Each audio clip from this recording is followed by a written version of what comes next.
Yes, sir. It's time for you to hate me. Because I'm about to introduce to you Cheese in part 3 of Day 9 Daily number 540, where we learn to be a better gamer. With just one day of opportunity to play with the Reaper and to look at the Reaper, we are still learning amazing things about what build orders become possible with the Reaper. Let's talk about Cheese. Once upon a time, someone invented something called a foregate, and it defined Protoss versus Protoss for a generation. Let's talk a little bit about the influence of the Reaper having healing and not needing a tech lab on the new generation. Oh, up in the top right corner we have Barcode, who comically is no longer a barcode. And down in the bottom left, we have probably the name of a city in Iceland. It's Wiic. Wiic? Oh my god, look, he's crazy. He's typing upside down. You're actually looking at his letters face on. That's why they look so thin. So we have Barcode going for 8 supply depot, 8 barracks. When does the barracks go down? Whenever he can afford it. Now, what I want to note is that our blue buddy, our blue friend, the beautiful man in blue, Wiic, he is going for the standard play. Oh, look at this, it's a barracks. Oh, he's getting more SCVs. Gas already down for Barcode. Ain't no orbital command going down, sir. There are Reapers to be built. So we see the Reaper go down. Cool. In the meantime, Wiic is, he will be walling in. Yeah, there's the wall-in starting. And Wiic is going for just basically 1 Rack's early expand. Oh my god. Poor Wiic. I might ask you, why'd you pick this strategy? Something so standard. This isn't Wings of Liberty. Man. Oh, damn it, someone already said that joke in the chat. Oh, brutal. I thought it was just me. Every time I think I'm funny, I look at the chat and chat's already said it. It stinks. But because these things heal, we can literally pop back in and Marines being built one at a time. Too easy to micro against. And if we're feeling threatened, literally pull back. I don't know why I use the word literally against something that could actually not be taken figuratively at all. But that's fine. I'm that sort of person. I like to say sentences like, I ordered a pizza and literally ate it. Literally.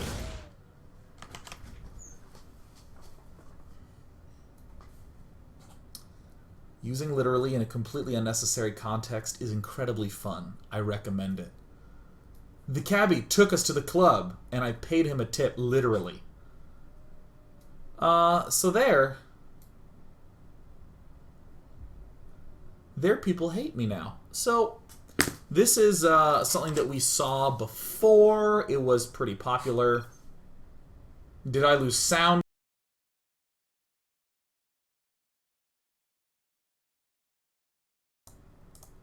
Dat encoder. Still sounding good.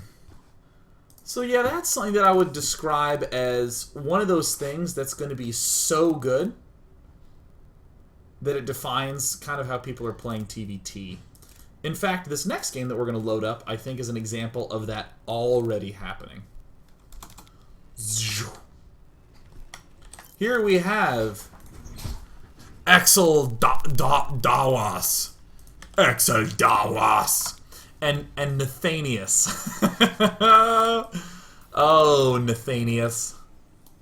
Oh, I hope, Nathanias, that when you propose to your wife, that she gets you a ring that has Nathanias engraved on the band. Oh, it's so good. Wait. Houston, we have Crackle.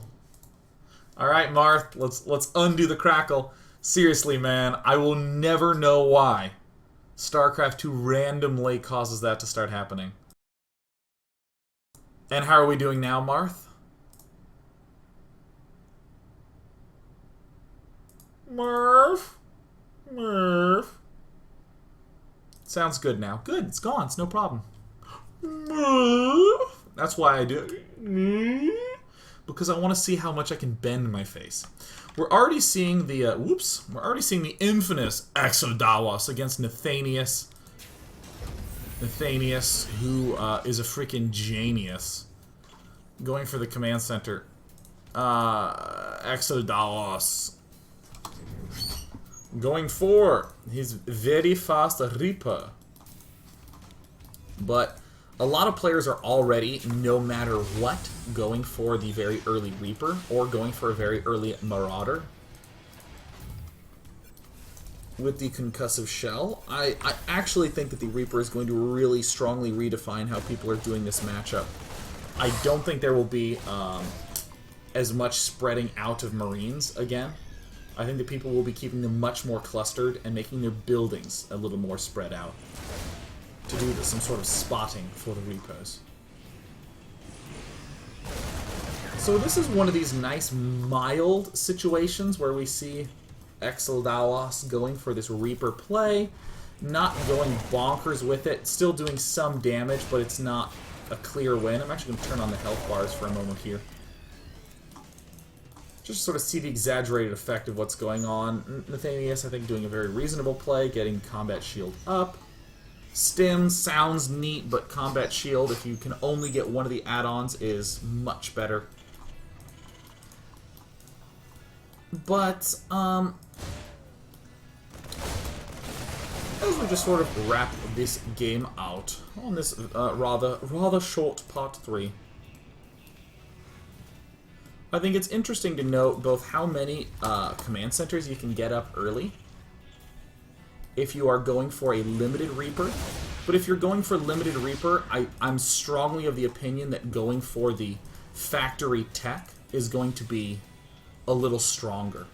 Going for this double command center into big factory or into big starport, as we saw Sidus do in part 2 in that rather influential match. But what's super cool to me about the trickle in of Reapers is that it's now a new form of containment in this matchup. This will really not be able to land, because if Marine Marauder moves down here, we can hook up into his main base. And literally the speed is so fast that we don't even need an amazing formation here. I actually even think that this might work on a map like Daybreak that has kind of an ugly entrance there. And in the meantime, Exel is just going to town, man.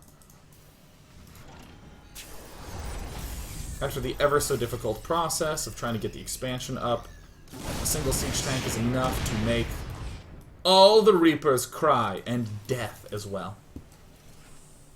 But I would like to take this moment to just note that with everything that we've seen, with how amazing the Reaper has been doing against, you know, Nathanias, and doing all the damage, still, Nathanias still has a larger army, more SCVs, he's ahead on supply, he's ahead on the fundamental upgrades, is done with a +1 attack upgrade. So in fact, Reapers, for all their goody-goodness, I think are going to struggle greatly against players who just have good defense and keep simple, clean, focused armies. This game winds up long and dramatic and nothing involving the Reaper for the rest of it. So I want to take questions. I want to take questions, you guys. Because then I'm going to go to dinner. It was a nice little clean, short daily. Seemed good. Seems good. What are my thoughts on the new Raven? I know nothing. I haven't seen it. I have no feel for it. Who won? Exel. Done. Basically, Nathanias is in a good position, makes a bad attack.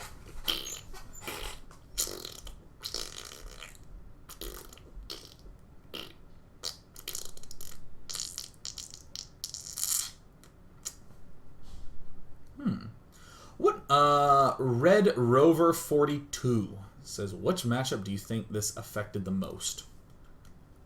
I think it is the Terran versus Protoss matchup that will be most affected by this. I really do. Because I think that there's a lot of Warp Gate timing attacks that are suddenly worried about staying home and being defensive. It's really hard to hide what you're doing from the Terran player now. I think it's going to be awesome.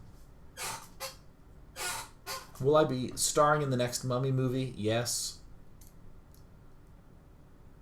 I really do have the Brendan Fraser hair, like, right now. Literally.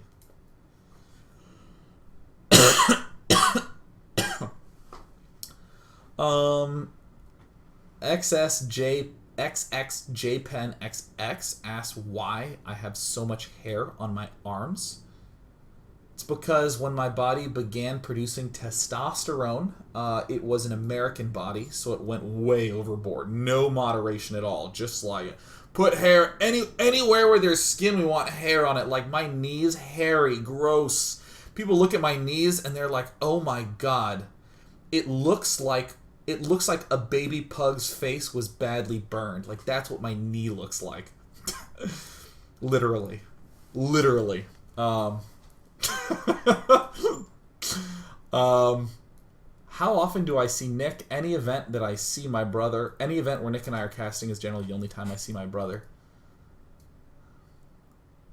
Day 9, how's Felicity doing? It's still hard. I have a lot of painful stories and memories, but she's the one for me. Ludi Kalo asks what I would do for a Klondike bar. Wow.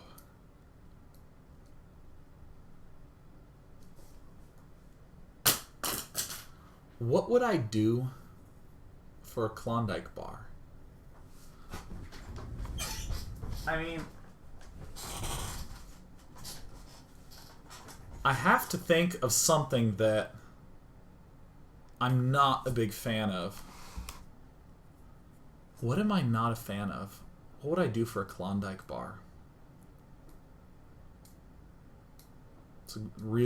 That's a key question.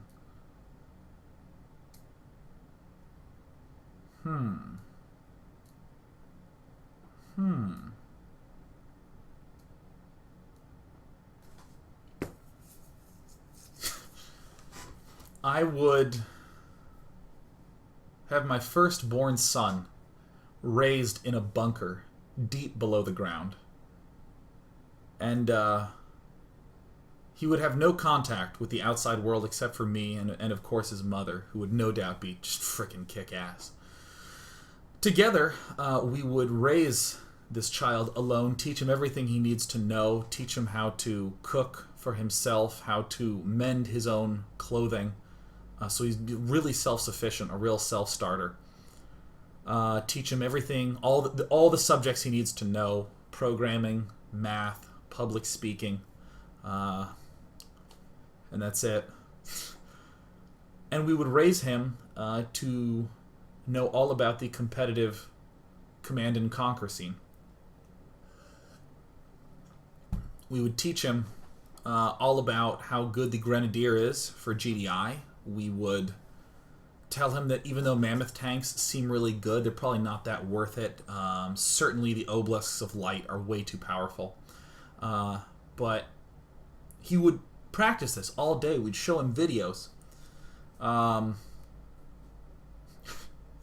We'd raise him to be the best player in the world. And in fact, on his 21st birthday, we'd tell him that he's going to get to leave the bunker. So that way he can step out into the world and go to the World Command & Conquer Championship to prove he's the best. And when he emerges, I'll take him to the release of StarCraft II Legacy of the Void. And be like, surprise, no one plays Command & Conquer. Hey, expansion's finally out. Ah, give me the Klondike bar. Let's fucking give it to me. Does that sound good? Does that sound like a story? Is that... What did the chat think?